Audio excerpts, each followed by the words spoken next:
Slammin Lids are somewhat a controversial topic in Salmon Run Next Wave, as there's some debate whether you should leave them alive and use them to splat other Salmonids, or just splat them as early as you can. I personally think it's situational and isn't that simple, though if I had to choose I would always splat them as early as possible since the lesser Salmonids they spawn are quite annoying. But in this video we'll discuss something else about Slammin Lids that all of you can do in your shifts and will help you greatly in repositioning them without too much risk of getting splatted yourself. Before we get into it though, hey there, I'm Hazmy and I do lots of Salmon Run guides and infographics, and I actually just reworked my Salmon reports that help the community prepare for all shifts through quick infographics, and if you're also a Salmon Run fan, consider checking out the rest of the channel.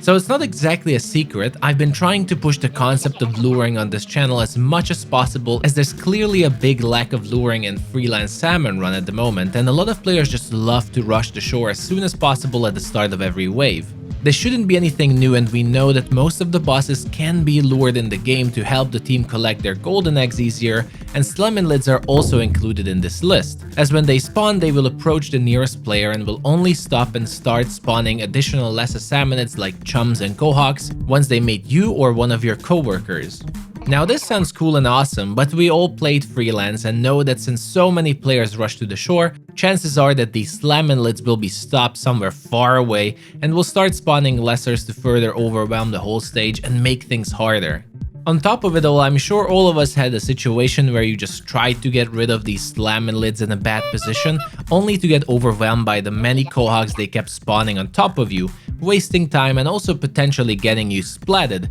costing the whole team the shift. Yes, Slammin Lids can be brutal. But what if I tell you there's actually a way to deal with them a lot easier and you can still lure Slammin Lids after they've been stopped by others, and it's so easy anyone can do it. Normally you would have to wait some time before lids start moving again, but there's actually a mechanic for them to force their repositioning, and that's as simple as swimming under them. Once a Slammin Lid crashes to the ground and rise back up, their behavior resets, and they will act like they just spawned on the stage and will start moving again, looking for the nearest player and allowing you to lure and reposition them again, preferably as close to the basket as you can to quickly splat and gather their golden eggs for the team. When I first learned this, it was really a game changer, as the trick allows you to not only lure those lids for easier eggs, but it also allows you to reposition them so you can choose a more advantageous area to deal with them in the first place and play much safer, which is the key to more success in freelance. Since a lot of players also love to use Slammin Lids to splat other Salmonids, while I don't recommend it as it's quite risky, you can also try to reposition them this way into an area where you can use them in such way